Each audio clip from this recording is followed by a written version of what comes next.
Hello, my name is Sarah Morris, and Nicole Marshall, Angus Wilkie, and I will be presenting on the topic of organizational leadership this week. Leadership is the ability to influence a group towards the achievement of goals. Leading is a function that includes motivating employees, directing others, selecting the most effective communication channels, and resolving conflict. This presentation will review three contingency models of leadership. These three theories assess leadership's effectiveness by investigating the importance of contingency or situational factors in applying leadership behaviours. This presentation will cover Fielder's model of leadership, House's past goal theory of leadership, and the Hersey-Blanchard situational leadership theory, as well as providing examples of how flexibility can contribute to effective leadership in modern organisations. The Fiedler model was developed by psychologist Fred Fiedler, one of the leading experts in the study of leadership and organizational performance. Fiedler introduced the contingency theory of leadership in his publication, A Theory of Leadership Effectiveness, in 1976. The theory is based on the premise that effective group performance depends on the proper match between the leader's style and the degree to which the situation gives control and influence to the leader. Therefore, the key factor in leadership success is the individual's basic leadership style.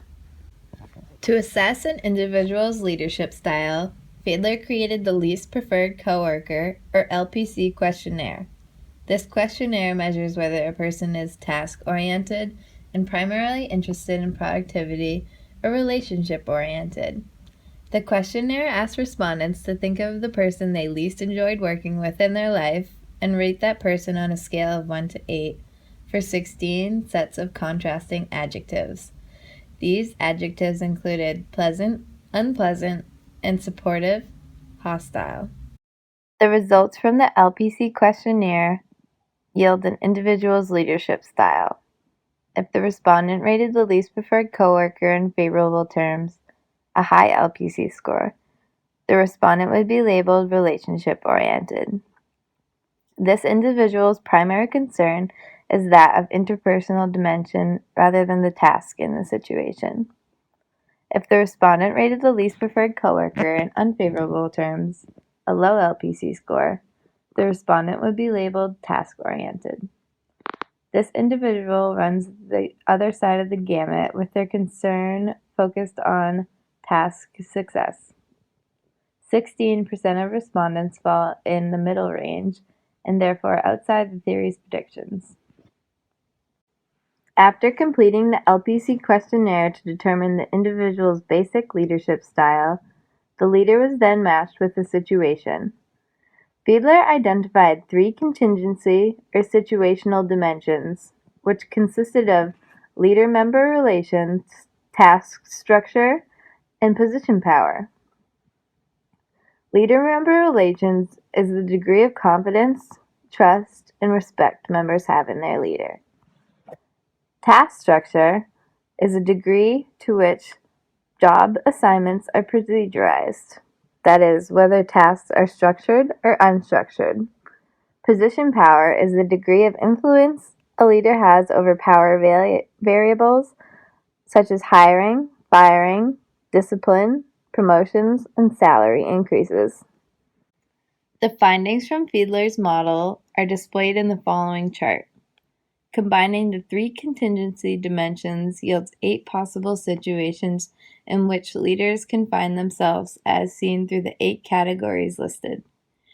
Fiedler's model proposed matching an individual's LPC score in these 8 situations to achieve maximum leadership effectiveness. As you can see, as displayed on the chart, the conclusion developed by Fiedler is that task-oriented leaders perform better in category 1, 2, 3, 7, or 8 situations that are very favorable to them and very unfavorable. On the other hand, in category 4, 5, and 6 situations, relationship-oriented leaders perform better in these moderately favorable situations. If a situation and an individual's leadership style do not align, according to Fiedler's model, in order to improve effectiveness, An organization either has to change the leader to fit the situation or change the situation to fit the leader. A basic assumption underlying Fiedler's model is the assumption that an individual's leadership style is fixed.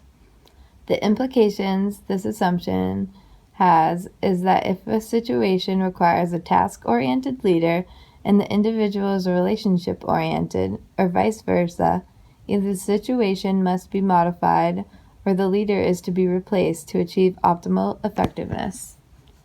A criticism of this model is that it doesn't allow for leadership flexibility, as it assumes leadership style is fixed. Therefore, implications for organizations is the need to be flexible in switching leaders or altering situations. Given a situation, an organization either needs to have an ample supply of human capital to switch a leader to match the situation, or be able to change the situation in order to fit the leader. We can use Fiedler's model to determine which leadership style would be most effective in the situations presented.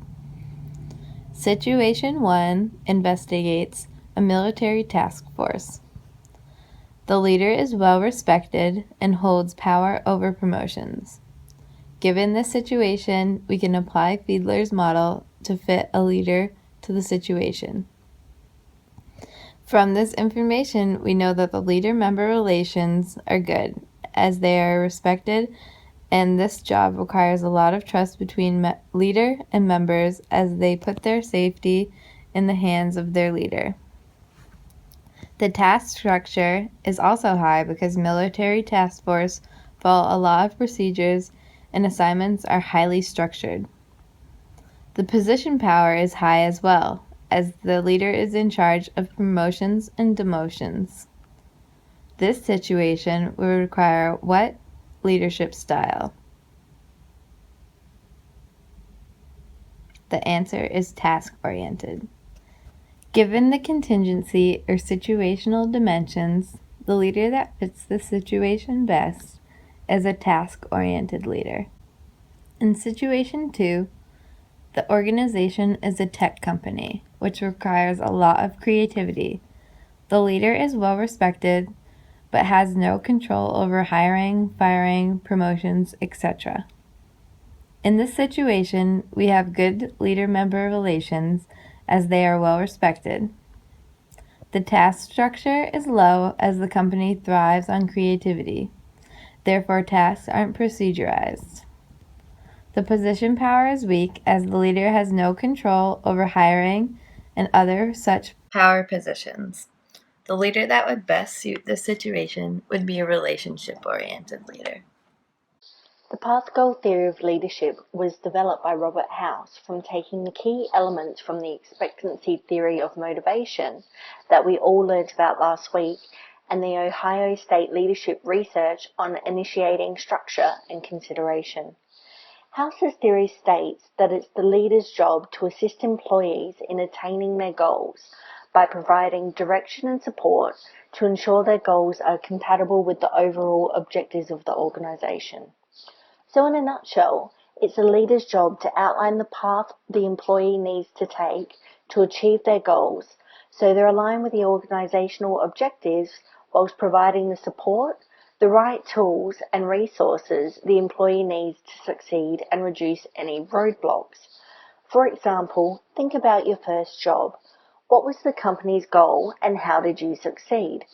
I started off in fast food, so the simplest goal was to provide customers with food. My leader trained me in what the products were, how to use the cash register, and how to engage with customers. This was done by me shadowing them on my first shift. When I was allowed to serve customers on my own, they had given me the knowledge and tools to be able to fulfill their goal of providing customers with food.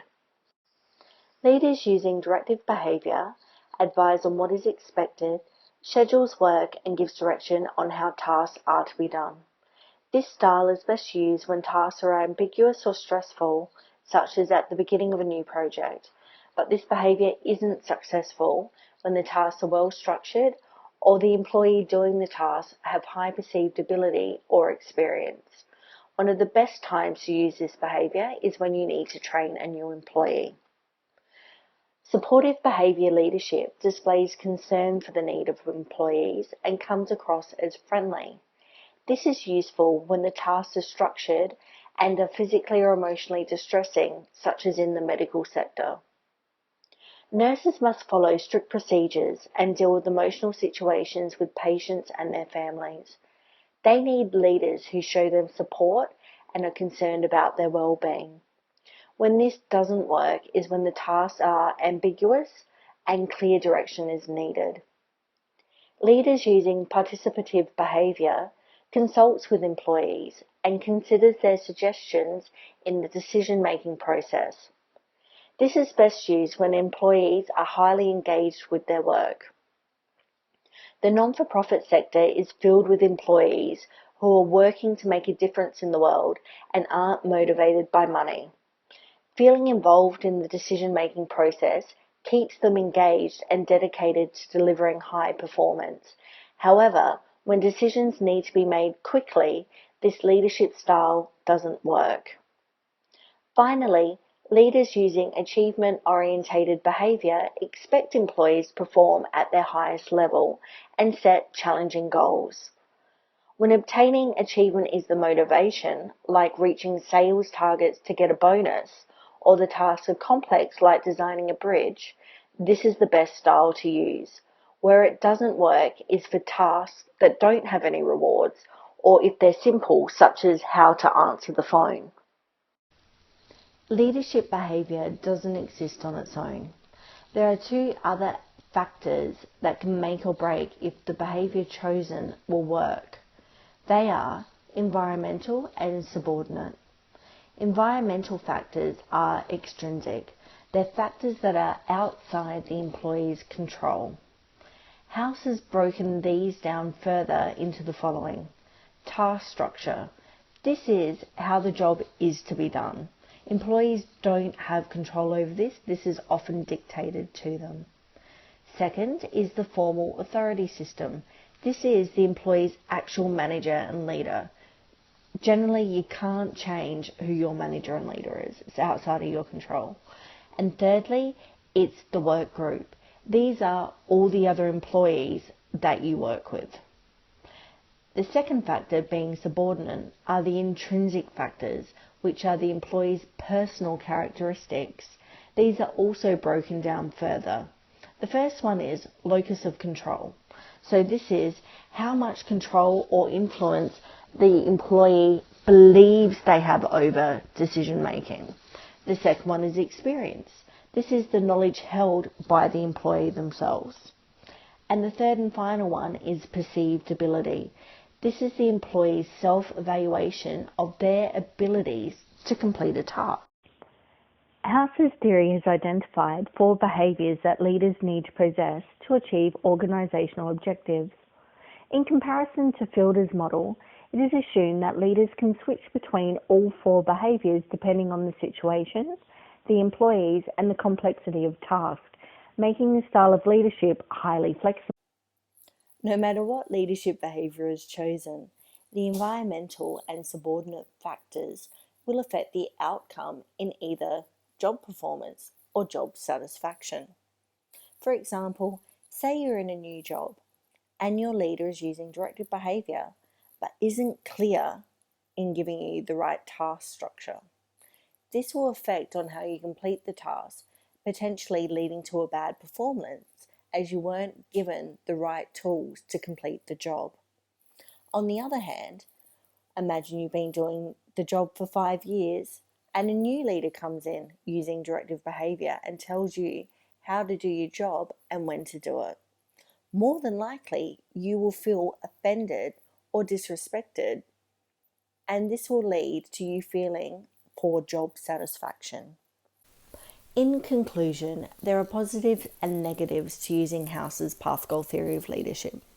On the positive, it is flexible, as the leader can change styles to suit different employees and situations. A good leader will be able to identify and provide support in areas that are lacking by providing resources or teaching new skills to employees which will have a positive influence on the employee's satisfaction and job performance. However, this only works if the right behaviour is chosen to be used. When wrong, it can alienate, demotivate, and offend employees, having a negative influence on employees' job satisfaction and performance. In a Western masculine society, directive behaviour can be seen as the default behaviour a leader will use.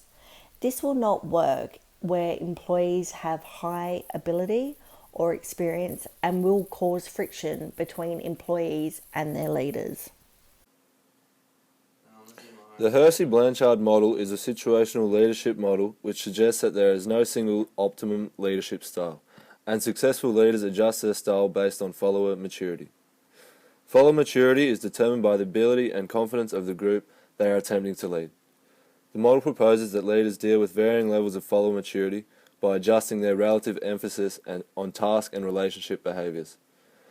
The theory assumes that leaders can change style to fit followers' degree of readiness in terms of task maturity and psychological maturity. The Hersey-Blanchard model can be linked to House's path goal theory of leadership, as the leader can be flexible and change styles to achieve organisational objectives. Load me up. As you can see, this is a graphical representation of the Hersey-Blanchard situational leadership model. There are 4 stages which can be explored on the following slide. As previously mentioned, there were 4 stages of the Hersey-Blanchard situational leadership model. They are delegating, supporting, coaching, and directing. Delegating is when there is a low task, low relationship style where the leader allows the group to take responsibilities for task decisions. Supporting is when there is low task, high relationship that emphasises on shared ideas and decisions. Coaching has a high task, high relationship style in which the leader attempts to sell his or her idea to the group by explaining the task directions in a persuasive manner. Directive style is a high task, low relationship style where the leader gives explicit directions and supervisors work closely. This table outlines the pros and cons of Hersey-Blanchard situational leadership. So I'll just firstly go through the pros of Hersey-Blanchard. The simplicity of the theory makes it easy to apply. So it can be applied to many organisations and it is quite simple to apply. The theory has a simple scale so the leader can use to give a thumb in the wind assessment of what the leadership style to use. Maturity and competence of the group are often overlooked factors in good leadership, and it helps to focus on these. However, some of the cons with the situational leadership is the theory may not be applicable to managers as administrators or those who have limited power but are in a structurally leadership position. There are situations in which the theory may be less applicable, such as those involving time constraints and task complexity. And finally, testing the theory doesn't seem to bear the outcome of predictions. Flexible and adaptive leadership is becoming more important for most managers and administrators as the pace of change affecting organisation increases. The type of changes that increase the need for flexibility, adaptation and innovation by leaders include increased globalisation and international commerce, rapid technology change, changing cultural values and more diverse workforce. The following case study on Telstra will explore the notion of diversity in the workplace and how it can positively affect your organisation if you adopt a flexible management style. Though Telstra had a strong reputation for providing a work environment that is tailored in part to the logistical demands of the employee, up until fairly recently, the work arrangement for employees of the firm was in line with the majority of other companies in Australia, namely fixed office hours and regular attendance on site, with few options to work at home. However, Telstra adopted a flexible management style, and in March 2014, Telstra announced a new initiative to include allowance for flexibility on all their advertised roles. The motivation of the radical move was to encourage more women back to the workplace and offer a way of working that took into account the requirements of family life. Among the flexible options offered were shorter working hours during the day to coincide with school hours and the ability to work from home using internet and mobile connections. The initiative had previously been tested for a 3-month period in 2013. As a result, the number of women applying for roles increased from 28% to 37%, with a third of applicants saying they're attracted to the flexibility that the role offered. This just shows you that flexibility as management can also offer benefits for you and the employee, and that in the modern workplace it is very vital. Just continuing on from the Telstra case study, these are the benefits from applying flexible management to your workplace. It gives you the ability to attract and retain talented employees who want or need access to flexible work arrangements. Greater employee engagement and productivity as flexible workers need to stay focused to get all their work completed. Benefits to the bottom line achieved through less staff turnover, time wasted at work, and building a give-take company culture that values the different needs of its employees. The challenges of implementing flexibility are arranging meetings with employees working part-time or flexible hours, managing performance fairly across full-time and part-time employees, providing access to development and promotion opportunities to employees working flexibility, and building the company's culture when not all employees work together all the time. The following is just an activity to make sure that you've been listening to this presentation. So it's a mix and match activity where you have to align the theory, which we've just discussed in this presentation, to the description on the right there. So you have about 30 to 40 seconds to complete that, and then we'll move on.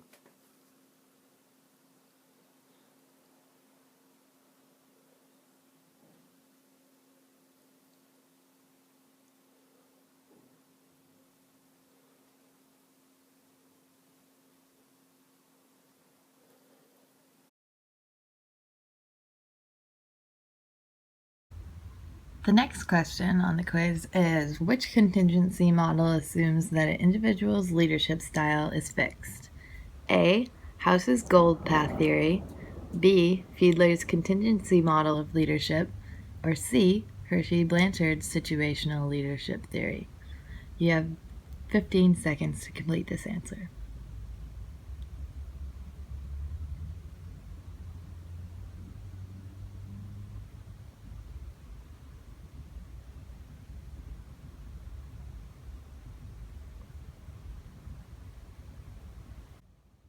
The correct answer is B. Fiedler's contingency model of leadership. Okay, which leadership style in the Hershey-Blanchard model best suits high directive and high supportive? Is it A, delegating, B, supporting, C, coaching, or D, directing? You have 10 seconds to answer this question.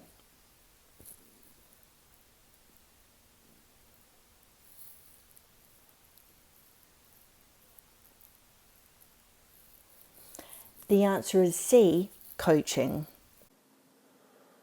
We have another mix and match activity where you must draw the line to match the leadership behaviour with its definition. So there are 4 leadership behaviours on the left there and the definitions on the right. We'll just give you 30 seconds to complete this activity.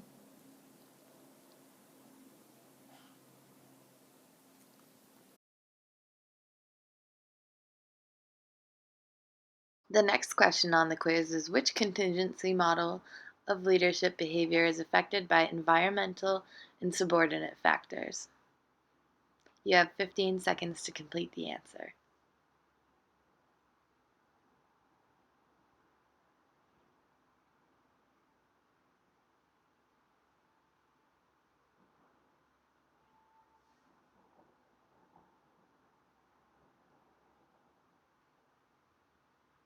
The correct answer is House's goal path theory. That concludes our presentation. Thanks for watching.